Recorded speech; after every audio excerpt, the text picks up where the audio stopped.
Pukul 14:06 waktu Indonesia Barat. Assalamualaikum warahmatullahi wabarakatuh. Syukur Alhamdulillah.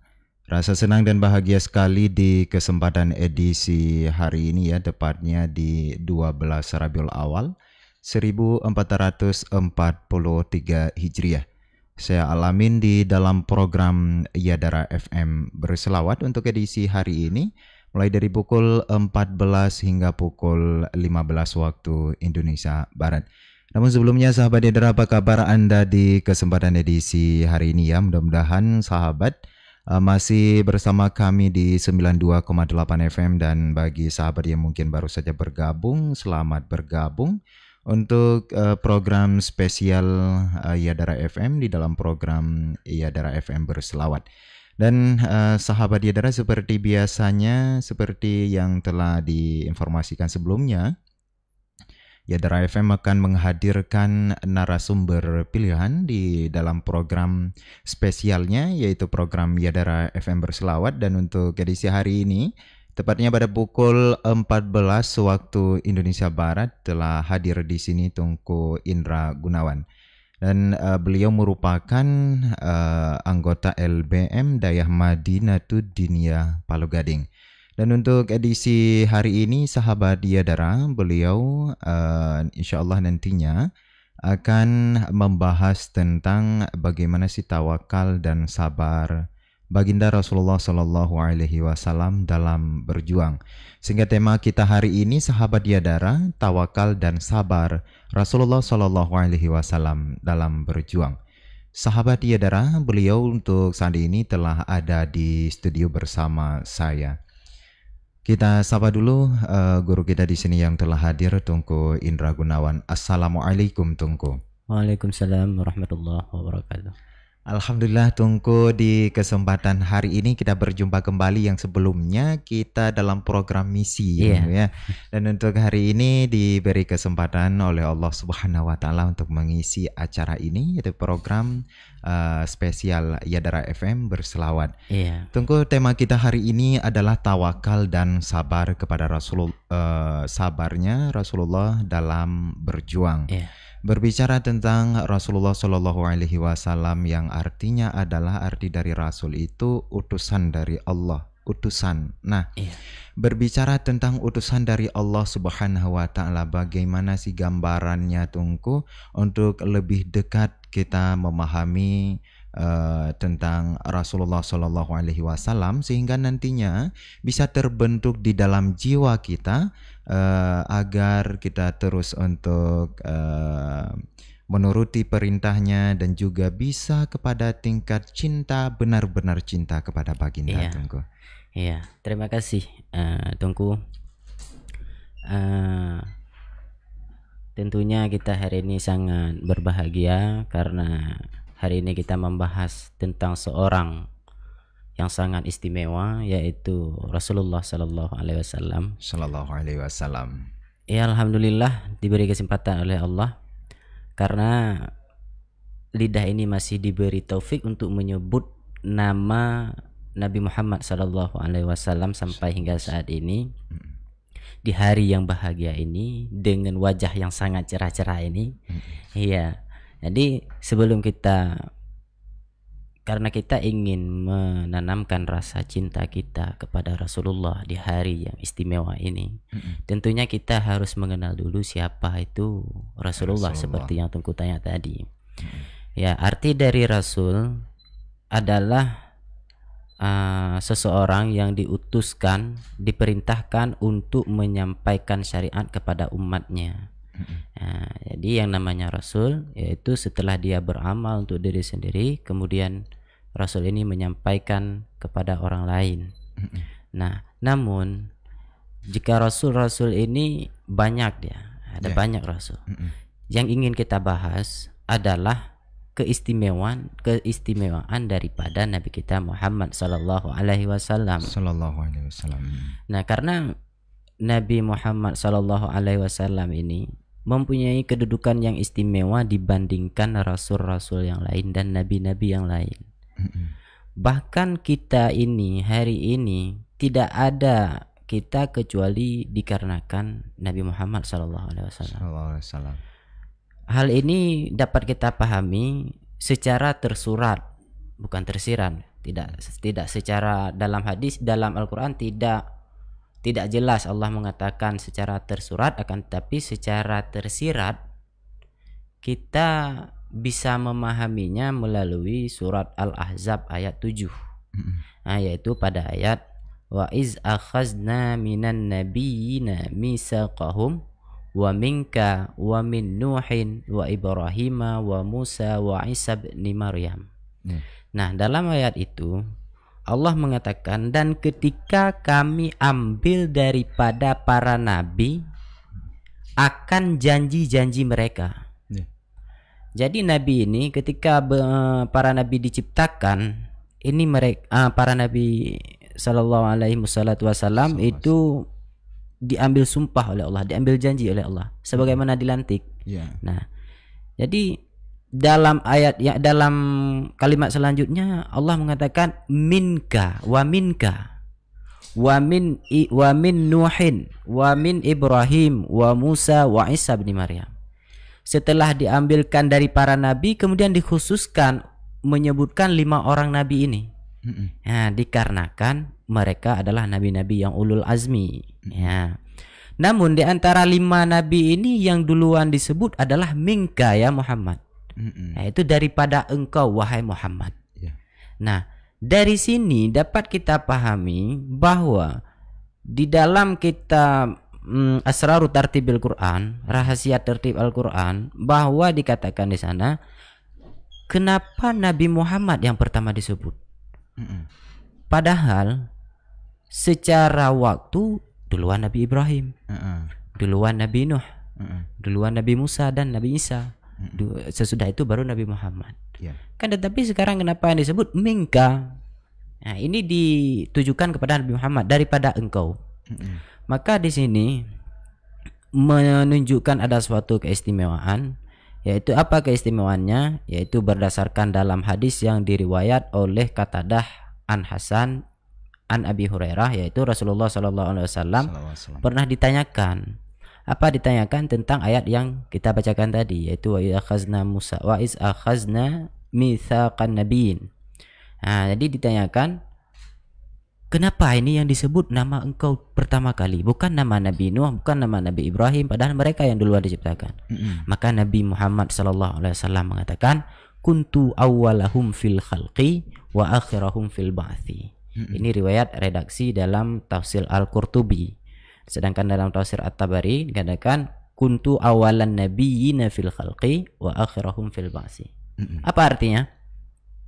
Nabi merupakan orang yang paling pertama diciptakan. Nabi yang paling pertama diciptakan, akan tetapi yang terakhir dilantik. Ya, yang diciptakan pertama adalah Nabi Muhammad SAW. Sehingga dalam hadis kudusi Allah mengatakan laulaka ya Muhammad ma khalaqtu alam. Kalau bukan karena kamu wahai Muhammad kekasihku, sungguh aku tidak akan menciptakan alam. Maka yang pertama diciptakan di dunia ini adalah nurnya Nabi Muhammad SAW. Nah, maka dari sini kita sangat yakin kalau Nabi Muhammad ini alasan penciptaannya alam, berarti Nabi Muhammad ini adalah seorang yang istimewa, yang lebih dibandingkan Rasul dan Nabi-Nabi yang lain. Nah, maka tidak kita ragukan lagi bahwa siapa sebenarnya Rasul ini. Mengapa kita harus cinta kepada Nabi? Mengapa kita harus cinta kepada Rasul? Sudah jelas Rasulullah SAW adalah penyebab kita terlahir ke dunia ini. Bahkan sebelum Nabi Adam, Nur Muhammad sudah ada. Ya.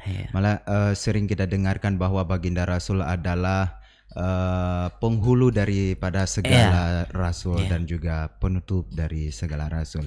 Baik, tunggu. Berbicara tentang rasul adalah utusan dan juga menyampaikan risalah dari Allah Subhanahu wa taala kepada umat. Tentu ini banyak sekali tantangan yang mesti di situ akan berfungsinya kesabaran, tunggu. Dan bisa tunggu gambarkan sesabar bagaimana si Rasulullah di saat menghadapi umatnya ketika menyampaikan risalah tersebut, tunggu.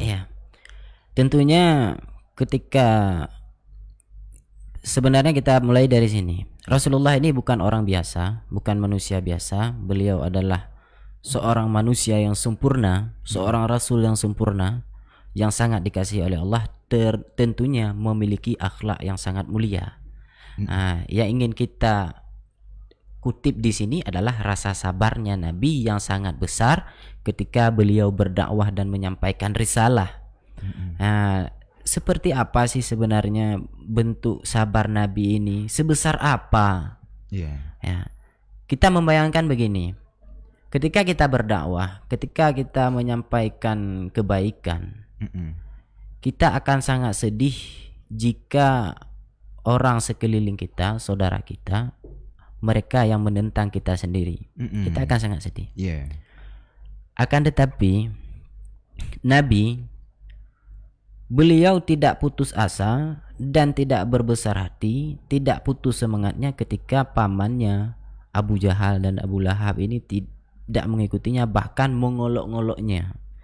Nah, bahkan Abu Jahal pernah berkata, beliau ketika Nabi sudah dakwah jihar, dakwah terang-terangan, beliau ingin menaruh satu batu yang sangat besar kepada di atas kepala Nabi Muhammad ketika Nabi Muhammad melakukan sujud ketika sholat. Nah, namun ya namanya seorang Nabi tentu dilindungi oleh Allah, tidak tahu arahnya dari mana, seperti ada apa ini namanya baju onta, tempat ditunggangi ontanya itu terbang ke atas Abu Jahal, ya, dilindungi oleh Rasulullah SAW. Maka dari kalangan saudara Nabi, sanak famili Nabi, siapa itu namanya, Abu Jahal sendiri, itu tidak pernah mendukung yang namanya perjuangan Nabi SAW. Maka kita bayangkan bagaimana perasaan kita, bagaimana kita harus bersabar ketika ada sanak famili, ada saudara, ada orang yang kita sayang justru tidak mensupport apa yang kita lakukan. Ini sebenarnya sudah cukup untuk memukul mental kita. Akan tetapi Rasulullah tidak berbesar hati. Beliau tetap, yang namanya perintah Allah tetap harus dijalankan walaupun tiada orang yang mendukungnya. Ya, maka orang-orang Arab pada waktu itu, pada ketika Nabi mulai dakwah jihad, itu semua memperolok-olok Nabi. Pada pertama kali Abu Jahal ini sebenarnya tidak marah kepada Nabi. Abu Jahal ikut senang dengan lahirnya Nabi. Iya, betul. Abu Lahab ikut senang dengan lahirnya Nabi. Semua orang di Arab ikut senang semuanya dengan kelahiran Nabi Muhammad SAW. Akan tetapi ketika Nabi Muhammad sudah mulai menampakkan dakwahnya, sudah mulai mengajak manusia untuk beribadah kepada Allah, untuk menyembah Allah, tidak lagi menyembah api.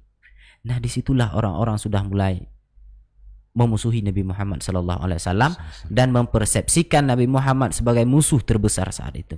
Nah, maka bayangkan kita sendiri yang mengajak satu negara yang memusuhi kita, yaitu kota Mekah pada waktu itu. Maka bagaimana perasaan kita yang berdiri sendiri di tengah keramaian, sama lagi talup lengan porong pengo, tanya warah orang lain pengonya, sama lagi tanya pengo orang lain warah. Nah, begitulah perbandingannya. Tapi Nabi karena manusia istimewa tentu diberikan kesabaran oleh Allah Subhanahu Wa Taala untuk menjalaninya. Baik. Tunggu, berbicara dengan juga risalah yang diterima oleh Rasulullah dari Allah Subhanahu Wa Taala, ini pasti ada yang namanya keistimewaan yang ada pada makhluk tersebut, yaitu baginda Rasulullah SAW. Seperti yang Tunggu gambarkan tadi, bahwasanya Rasulullah SAW memang jadi penghulu bagi sekalian Rasul. Nah, di samping itu Tunggu, apa sih keistimewaan lahirnya baginda Rasulullah SAW di permukaan bumi ini? Tentunya seperti yang Allah firmankan, Inna arsalnaka rahmatan lil alamin. Itu kami utuskan engkau wahai Muhammad sebagai rahmat bagi sekalian alam. Namun ini nampak jelas pada kepribadian Nabi Muhammad SAW. Beliau mengajar kita tentang bagaimana cara berkasih sayang. Beliau mengajarkan kita tentang bagaimana menghargai wanita. Padahal sebelum Nabi Muhammad lahir, wanita itu sudah dihinakan. Akan tetapi dengan lahirnya Nabi Muhammad, Nabi Muhammad mengangkat derajat wanita dengan memuliakan wanita. Ini jelas-jelas bentuk rasa kasih sayang, rahmat yang lahir ke dunia ini. Begitu juga salah satu kelebihan yang mungkin ini tidak diberikan kepada nabi-nabi yang lain, yaitu ketika Nabi Muhammad ini disakiti oleh umatnya, oleh orang kafir, oleh Yahudi, Nabi Muhammad tidak pernah membenci. Nabi Muhammad tidak pernah membentangkan tangan kepada Allah supaya agar dibinasakan umatnya, supaya dihancurkan orang-orang yang menyakitinya. Nabi Muhammad tidak pernah melakukan itu. Berbeda dengan ini, bukan membandingkan dengan nabi yang lain. Akan tetapi memang Nabi Muhammad ini mempunyai kedudukan yang lebih. Dalam Al-Quran dikatakan la nufarriqu baina ahadin min misli. Kita tidak bermaksud membandingkan nabi ini dengan nabi ini, melebihkan nabi ini dengan tidak. Akan tetapi dipelajari dari sejarah, yaitu ketika kaum Lut masih melakukan hubungan dengan sesama jenis, Nabi Lut mengangkat tangan agar Allah menghancurkan mereka, yaitu dengan menjadikan mereka batu-batu. Yaitu ketika umat Nabi Nuh tidak mau ikut dengan Nabi Nuh beriman dan beribadah kepada Allah, Nabi Nuh pun mengangkat tangan agar ditenggelamkannya umat Nabi Nuh. Dan umat Nabi Musa ketika Fir'aun tidak mau dan ingkar terhadap Musa dan Allah, maka Nabi Musa mengangkat tangan dan membelah laut hingga ditenggelamkannya Fir'aun dan gerombolannya. Akan tetapi Nabi Muhammad ketika beliau disakiti, ketika beliau dihinakan, ketika beliau direndahkan, beliau tidak mengangkat tangan, tidak meminta kepada Allah agar dihancurkannya mereka. Bahkan pada suatu ketika pada perang Uhud, Nabi Muhammad ikut terluka Nabi Muhammad. Entah siapa yang melukainya dan di mana letak luka itu tidak ada yang tahu. Akan tetapi dilihat dari bajunya, di sini berdarah-darah sampai darahnya mengalir ke ke kaki. Zaid bin Harisah yang menyaksikan itu, dan para malaikat pun menangis dan marah. Malaikat yang tidak punya nafsu saja di ketika itu marah melihat baginda Nabi Muhammad SAW terluka. Lalu bagaimana kita yang mempunyai nafsu yang melihat Nabi Muhammad ketika itu terluka? Tentu saja kita sangat bersedih. Namun Nabi Muhammad, malaikat berkata kepada Nabi Muhammad, "Wahai Rasulullah, angkat tanganmu. Apa yang harus aku lakukan? Apakah aku harus mengangkat gunung itu kepada orang-orang yang menyakitimu sehingga mereka hancur?" Akan tetapi Nabi tidak mengiyakan apa yang ditanya oleh Nabi Muhammad. Beliau membersihkan darah yang ada di tubuhnya dan di pakaiannya, kemudian mengambil wudhu dan sholat 2 rakaat serta berdoa. Apa yang beliau doakan? Allahumma hdi qaumi fa innahum la ya'lamun.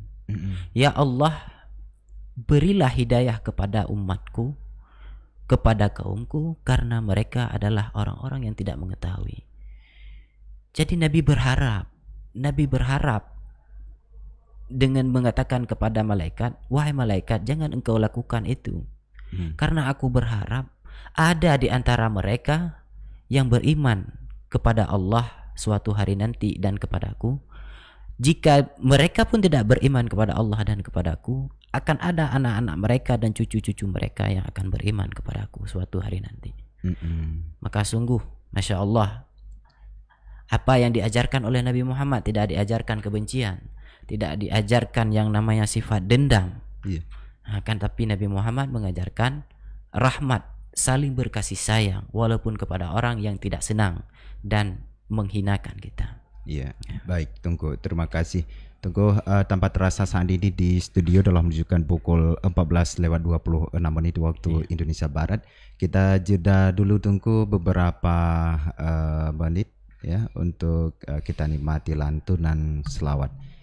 Sahabat Yadara, telah kami siapkan untuk Anda senandung selawat. Tetaplah bersama kami di 92,8 FM dalam program Yadara FM Berselawat. Sayyidul Umam Allah, Sayyidul Umam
Bersyukurlah jika waktu yang ada selalu kita isi dengan membaca kalam ilahi. Bersyukurlah jika waktu yang ada kita manfaatkan untuk menghadiri majelis-majelis ilmu. Makna takwa adalah imtisalu awamirillahi azza wa jalla. Jangan sia-siakan waktu yang ada. Saatnya hidup cerdas. Mari kita tingkatkan minat mengaji dan tadarus Al-Quran. Jangan tunggu waktu senggang. Tuntutlah ilmu mulai hari ini hingga akhir hayat. Perbanyak wawasan, menjalin ukhuwah, menuju masyarakat bersyariah. Iklan layanan masyarakat ini disampaikan oleh Dayah Babu Salam Al-Aziziyah dan Yadara FM. Inilah Yadara FM 92,8, radio syiar dan informasi-informasi.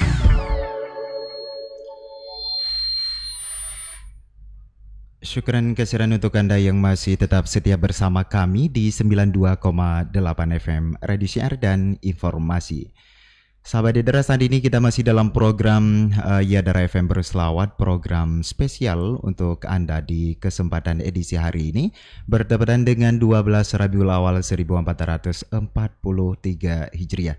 Sahabat Yadara, untuk saat ini masih dengan saya Alamin dengan tema tawakal dan sabar Rasulullah dalam berjuang, dan juga saat ini masih dengan guru kita di sini Tunku Indra Gunawan, dan beliau merupakan anggota LBM Dayah Madinatud Diniyah Palu Gading. Sahabat Yadara, kita lanjutkan Tunku, kita lanjutkan untuk pembahasan kita. Berbicara tentang tawakal dan juga sabar Rasulullah dalam berjuang, ini pasti sangat berbicara tentang akhlak Rasulullah Sallallahu Alaihi Wasallam, sehingga semakin sabarnya baginda, kemudian semakin tawakalnya baginda, maka seperti yang para ulama kita gambarkan, bahwasanya baginda Rasulullah memang benar-benar sabar dan juga tawakal.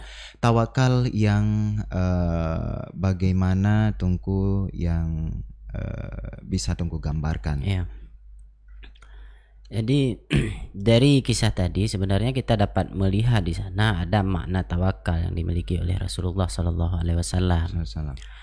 Jadi ketika Nabi disakiti, ketika Nabi dihina, direndahkan, di sana Nabi menampakkan sifat sabarnya dengan tidak membalas, serta sesudah itu Nabi menyerahkannya kepada Allah. Nah, disitulah yang dinamakan dengan tawakal. Artinya beliau tidak berputus asa. Yang namanya usaha ya berarti mengajak orang untuk beribadat kepada Allah dan beriman kepada Allah. Nah, berarti urusan yang namanya hidayah beliau tetap menyerahkannya kepada Allah. Tugas beliau hanyalah mengajak, yang memberi hidayah tetap Allah. Nah, karena itu semua adalah hak petu ataupun hak kuasa dari Allah Subhanahu wa taala. Karena dalam satu ketika bahwa ketika Abu Talib hendak meninggal, wafat, Rasulullah ingin Abu Talib, karena beliau adalah orang yang berjasa sebenarnya. Abu Talib ini paman Rasulullah yang berjasa kepada Rasulullah sendiri. Istilahnya Abu Talib ini backingan Rasulullah karena beliau orang yang sangat dihormati. Nah, tapi karena beliau tidak mau beriman kepada Nabi, walaupun beliau, jadi sayangnya Abu Talib kepada Nabi itu hanya sayang sebagai keponakan. Jadi backingan Abu Talib kepada Nabi ini sebagai bahwa Abu Talib ini adalah pamannya. Ketika Abu Talib hendak wafat, Nabi Muhammad mengajak Abu Talib untuk bersyahadat, untuk mengucapkan asyhadu an la ilaha illallah wa asyhadu anna Muhammadar Rasulullah. Maka Abu Talib tidak mau, bahkan sampai dikatakan oleh Nabi Muhammad, ucapkan saja asyhadu an la ilaha illallah, sedangkan kalimat selanjutnya biar saya yang naik saksi kepada Allah di hari kiamat. Abu Talib pun tidak mau. Maka turunlah ayat innaka la tahdi man ahbabta. Itu bahwa sungguh engkau itu tidak bisa engkau memberi hidayah kepada orang yang kamu cintai. Maka di sini Allah Ta'ala memerintahkan Nabi Muhammad untuk terus bertawakal. Artinya apa? Menyerahkan semua yang telah diusahakan hasilnya kepada Allah Subhanahu wa taala. Umpamanya Tunku seorang pemimpin, pemimpin ino di Aceh ataupun Padla atau pribadi katanya yang menjadi siro pemimpin, kiban cara ta hadapi masyarakat getanyo untuk di segi beribadah kepada Allah. Padahal kita sudah menyampaikan dengan baik, tetapi juga mereka masih enggan untuk melakukannya. Ini kita taruh juga tawakal kepada Allah, atau kita harus untuk berpikir bagaimana strategi sampai tidak ada masanya untuk kita berhenti strategi-strateginya. Ya, sebenarnya yang namanya usaha ya selama masih ada jalan ya terus dilakukan. Misalnya seorang pemimpin ingin masyarakatnya untuk tidak lalai dan beribadah kepada Allah selalu. Selama masih ada jalan untuk ditempuh, ya lakukan asbabnya, asbab untuk berubahnya, asbab untuk ibadahnya. Kita harus usahakan dan gencarkan. Sistem-sistemnya harus terus para pemimpin harus terus berinovasi supaya bisa masyarakat ini terus taat kepada Allah. Namun sesudah jika usaha-usaha sudah kira-kiranya sudah maksimal, usaha yang sudah belum membawakan hasil, ini di samping harus terus berusaha dan berdoa, juga harus bertawakal kepada Allah. Artinya apa? Tidak mengharap bahwa kita usaha ini harus membawakan hasil. Tapi apa juga, saya hanya berusaha, saya hanya berdoa, akan tetapi hasilnya tetap di tangan Allah Subhanahu wa taala. Kan begitu yang dinamakan tawakal. Berarti efek dari tawakal itu sendiri apa, Tunggu? Efek tawakal ini tidak melangkahi Allah dalam menjalankan takdir. Ketika kita, misalnya pada kita tidak ada yang namanya sifat tawakal. Misalnya contoh kecilnya dalam bidang mencari rezeki. Setelah kita usaha, setelah kita berdoa, kita tidak ada yang namanya tawakal.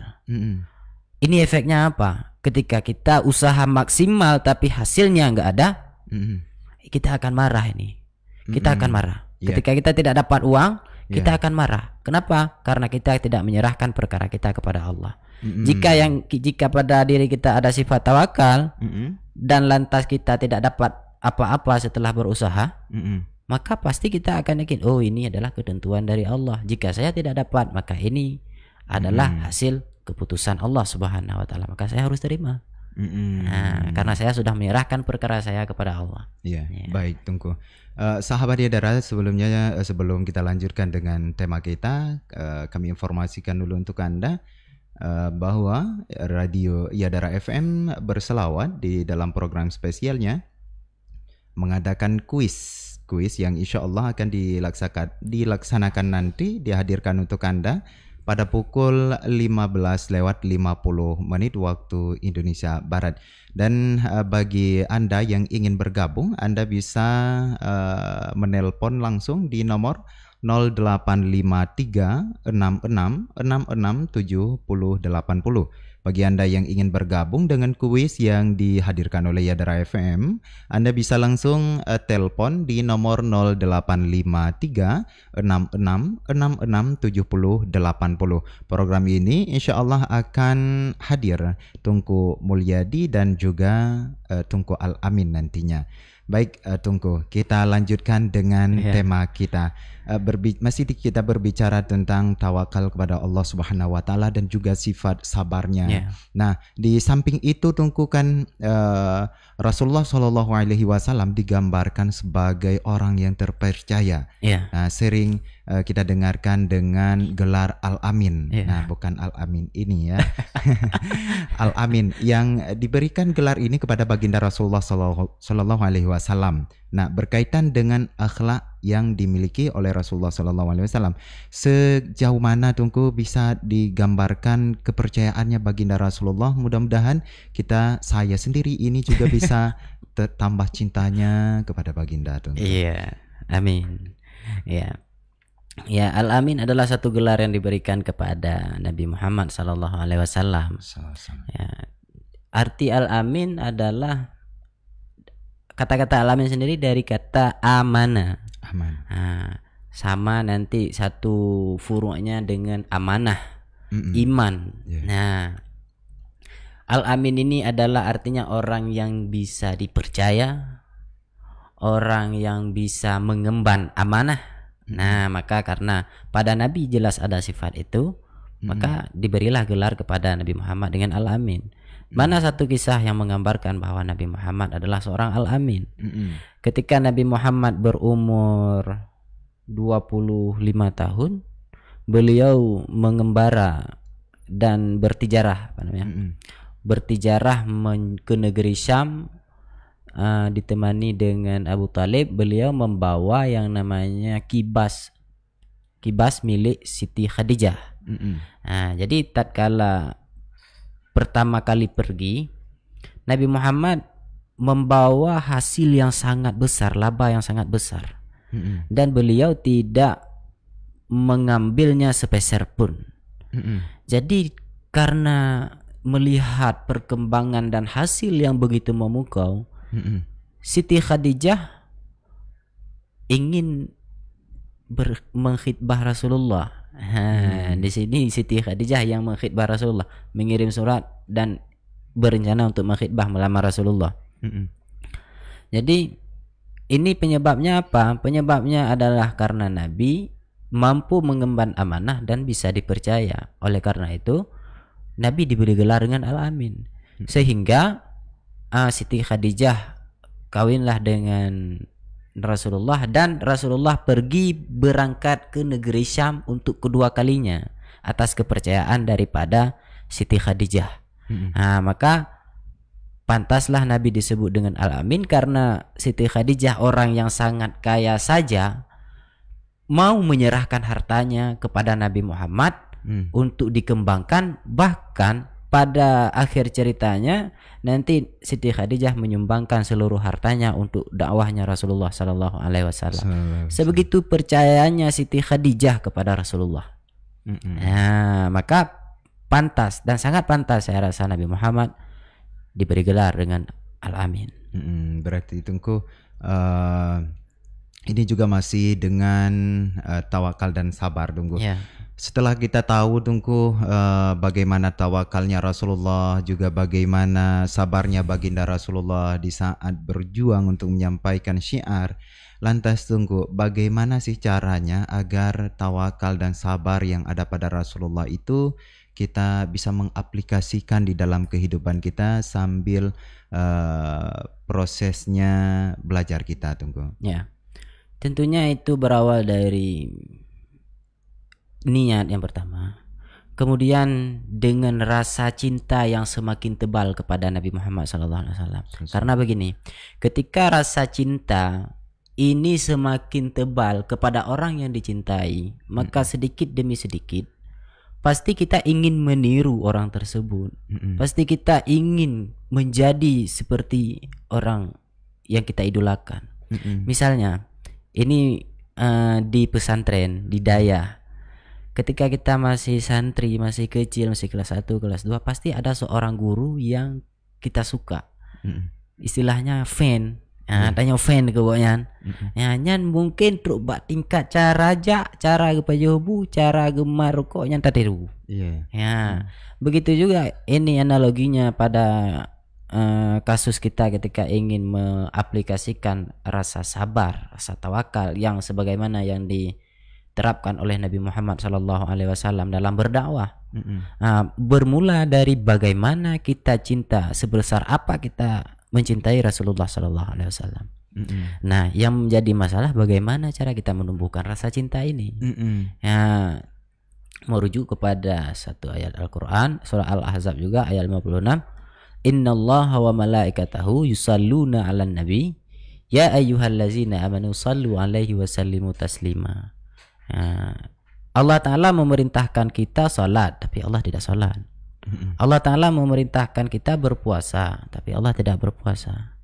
Allah Ta'ala menyuruh kita untuk melakukan haji, Allah Ta'ala tidak naik haji. Akan tetapi khusus untuk salawat kepada Nabi Muhammad, Allah Ta'ala melakukannya sendiri dulu, kemudian baru memerintahkan kepada makhluk yang lain. Ayatnya, innallaha wa malaikatahu, sungguh Allah dan malaikatnya yusalluna ala nabi, berselawat kepada Nabi. Baru Allah menyeru umat manusia untuk berselawat, ya ayyuhallazina amanu sallu alaihi wasallimu taslima. Nah, ketika kita sudah mengaplikasikan salat di dalam kehidupan sehari-hari kita, maka akan mudah untuk timbul rasa cinta di dalam hati.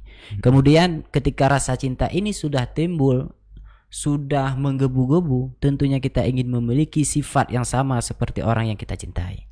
Nah, maka disinilah utamanya yang paling penting bagaimana cara mengaplikasikannya, mulai dari salawatlah kepada Nabi Muhammad SAW. Kemudian berbicara tentang selawat kepada Rasulullah, apalagi ini momen-momen yang Maulid Rasul.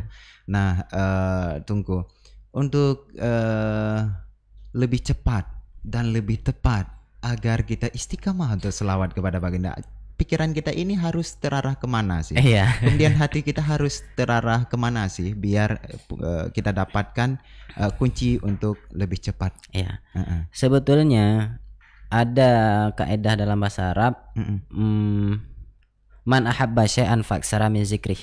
Nah, siapa yang mencintai sesuatu maka ia lebih banyak menyebutnya. Nah, tentunya kita baru mencintai, tentunya harus tahu dulu siapa itu, apa kelebihannya sehingga kita harus mencintainya, seberapa besar pengorbanannya untuk kita sehingga kita harus mencintainya, seberapa besar rasa cintanya untuk kita sehingga kita harus membalas rasa cinta itu agar tidak bertepuk sebelah tangan. Ketika kita sudah tahu kelebihannya, siapa beliau, apa pengorbanannya, seberapa besar kedudukannya di mata Allah, tentunya kita akan mudah untuk mengucap dan mudah timbul rasa cinta di dalam hati. Nah, maka yang perlu dilakukan untuk sebenarnya tidak instan sih. Tidak ada yang instan. Tentunya hal baik itu butuh perjuangan. Nah, namun untuk lebih efisien, tentunya dengan menilik kisah-kisah Nabi, dengan membaca keunggulan-keunggulan Nabi, mempelajari ilmu-ilmu tentang Nabi. Mudah-mudahan ini bisa menimbulkan rasa cinta yang dalam di dalam hati kita. Mulai dari mana sebenarnya? Ini sebenarnya perkara yang paling penting. Ditulis dalam kitab I'anatut Talibin jilid 1. Awalu amrin alal abai ta'limuhu anna nabiyana Muhammadan sallallahu alaihi wasallam wulida bi Makkahil Mukarramah. Jadi di sana ditulis perkara yang paling utama yang harus diajarkan oleh seorang bapak kepada anak adalah memberitahu bahwa Nabi dilahirkan di Mekah dan diutus di Mekah dan kemudian berhijrah ke Madinah dan diwafatkan di Madinah serta dikuburkan di Madinah. Ini yang pertama harus diajarkan kepada anak-anak. Maka mulai dari apa yang bisa kita petik apa? Tanamkan tentang perjuangan Nabi dan kisah-kisah Nabi sejak sedini mungkin. Sehingga ketika dia besar, dia tidak, siapa ini Nabi sebenarnya? Kenapa selalu orang menyebut Nabi Muhammad? Sespesial apa dia? Ya, maka dari sejak kecil, bahkan di sana ditulis hatta alal amri bisalah, sehingga di atas perintah sembahyang. Maka awal dulu diajarkan tentang Nabi, baru perintah sembahyang. Maka perintah sembahyang diwajibkan kepada orang tua untuk memerintah anaknya sholat pada umur 7 tahun. Maka memberitahukan tentang Nabi sebelumnya berarti. Ya begitu. Maka sedini mungkin, sesering mungkin ingatkan tentang Nabi Muhammad SAW kepada diri kita, kepada orang-orang lain yang merupakan tanggung jawab kita. Iya, baik Tungku. Kemudian di saat kita berusaha di dalam mengaplikasikan tawakalnya Rasulullah, sabarnya Rasulullah di dalam kehidupan kita ini, lantas Tungku, pastilah ada tantangan. Iya, tentu. Pasti ada tantangan. Kalau Rasulullah tantangannya umatnya yang begitu banyak, tidak seperti yang Tungku sampaikan tadi, di dalam satu kampung hanya kita sendiri yang merasa asing di kampung sendiri. Itu kan lebih mengerikan. Nah, kalau seorang pemimpin Tungku, seorang pemimpin dia ingin melakukan suatu terobosan, yang ini juga bukan bahagian daripada fardu ainnya si penduduk, tetapi bisa fardu kifayah lah. Nah, di saat penduduknya ini tidak menerima dengan apa yang diperintahkan oleh seorang pemimpin atau kita seorang pemimpin, apa yang mesti kita lakukan? Apakah kita bersabar atau kita memang harus melanjutkan untuk menyampaikan ini? Seharusnya jika ada ruang untuk menyampaikan, maka seharusnya kita menyampaikan. Tidak ada bedanya antara fardhu'in dan fardhu kifayah, semestinya gitu, Tungku. Iya, sebenarnya karena begini, kalau seseorang merendahkan perbuatan sunat ataupun fardhu kifayah, maka pastinya ia lama-kelamaan akan merendahkan yang namanya fardhu'in. Maka ini juga berdampak negatif. Maka apabila ada ruang untuk mendakwakan, maka dakwahkanlah, beritahukanlah. Namun jika dengan kita memberitahukannya bisa memudaratkan diri sendiri, bisa berefek bahaya kepada diri kita sendiri, maka ya cukup membenci saja dan menyerahkannya kepada Allah. Artinya jika ada sebuah kemaksiatan ataupun tidak melakukannya kewajiban, maka cukup kita istilahnya apa, tidak suka saja. Ya, karena itu salah satu cara untuk menegah kemungkaran juga. Ya, baik, Tunggu. Apakah sabar dan tawakal ini menjadi kunci untuk meraih segala kesuksesannya, Tunggu? Ya, saya rasa sabar ini dan tawakal ini mempunyai peran yang sangat besar sekali. Tentunya karena kita tidak menjalani kehidupan dalam keadaan senang selalu. Nah, pasti ada yang namanya sebuah tantangan dan rintangan. Maka disinilah kita butuh yang namanya sabar. Lebih-lebih dalam berdakwah di jalan Allah, seperti yang diwariskan oleh Nabi Muhammad. Nah, Nabi Muhammad mewariskan ilmu, yang ilmu ini diwajibkan untuk menyalurkan ke orang-orang yang sesudahnya. Ini pun perlu rasa sabar yang besar dan tawakal untuk bisa tersampainya ilmu ini kepada orang-orang yang jahil. Nah, ini kalau misalnya kita berdakwah ke orang-orang yang jahil, kita bilangnya A, mereka mendengarnya Z, maka pasti jika kita mengandalkan nafsu, tentu saja kita sangat marah dan jengkel. Nah, tapi Nabi Muhammad mengajarkan kita untuk tidak jengkel dan tetap bersabar kepada mereka yang mungkin belum mengetahui. Nah, maka saya rasa ini dalam hal apapun, baik dalam hal berdakwah, dalam hal ibadah, dalam hal dunia, nah, ini rasa sabar sangat-sangat diperlukan dan merupakan kunci untuk tercapainya sebuah kesuksesan dalam bidang apapun itu. Iya, baik, Tunggu, terima kasih. Tunggu, tanpa terasa saat ini di studio telah menunjukkan pukul 14:56 waktu Indonesia Barat. Sebelum Tunggu menyampaikan pesan khusus ini kepada pendengar kita berkaitan dengan Maulidur Rasul di hari ini, saya ingin sampaikan dulu kepada pendengar kita, sahabat Yadara, untuk di program Yadara FM Berselawat, Yadara FM menghadirkan untuk Anda kuis yang insya Allah akan menghasilkan hadiahnya. Dan program ini insya Allah akan dipandu oleh Tungku Mulyadi dan juga rekannya. Insya Allah program ini akan dihadirkan untuk Anda pada pukul 15:50 waktu Indonesia Barat. Bagi Anda yang ingin bergabung, Anda bisa langsung menelpon di nomor 0853 6666 7080. Acara ini turut disponsor oleh toko terminal ponsel Gede Jinip. Baik, Tungku, untuk sebagai penutup kita di dalam tema kita hari ini, tawakal dan sabar Rasulullah dalam berjuang, apa yang ingin Tungku sampaikan kepada pendengar kita, Tungku? Ya, terima kasih. Kepada pendengar yang dirahmati Allah, yang kami hormati, di hari yang sangat mulia ini kita berharap bahwa bersabarlah dalam setiap hal sebagaimana yang dicontohkan oleh Rasulullah sallallahu alaihi wasallam.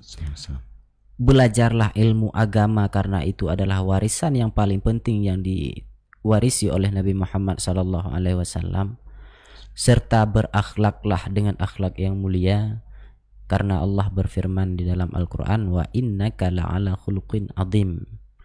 Engkau Nabi Muhammad diciptakan berdasarkan di atas akhlak yang mulia, yang sangat elok. Maka yang diwariskan oleh Nabi Muhammad kepada kita hari ini adalah ilmu pengetahuan dan akhlak yang mulia. Oleh karena itu, ambillah, usahalah untuk mengambilnya, usahalah untuk menerapkannya di dalam kehidupan sehari-hari sehingga kita menjadi insan yang dicintai dan ditunggu oleh Nabi Muhammad SAW di esok hari kiamat. Allahumma salli ala Muhammad. Iya, baik. Tunggu, terima kasih. Ya, sama-sama. Sahabat Yadara, itulah untuk program kita dengan tema tawakal dan sabar Rasulullah dalam berjuang yang telah disampaikan oleh guru kita Tunku Indra Gunawan. Beliau merupakan anggota LBM Dayah Madinatud Diniyah Palu Gading. Sahabat Yadara, tanpa terasa sandi ini di studio dalam rujukan pada pukul 15 waktu Indonesia Barat, dan juga telah berakhirnya pertemuan kita di dalam program talk show Yadara FM dengan tema tawakal dan sabar Rasulullah dalam berjuang. Untuk saat ini sahabat Yadara, saya Alamin yang telah menemani ruang dengar Anda di kesempatan edisi hari ini dalam program talk show spesial Yadara FM berselawat. Mengucapkan Assalamualaikum warahmatullahi wabarakatuh. Ya Rabbi salli ala Muhammad, Ya Rabbi salli alaihi wa sallim, Ya Rabbi ballighul wasilah, Ya Rabbi بالفضيلة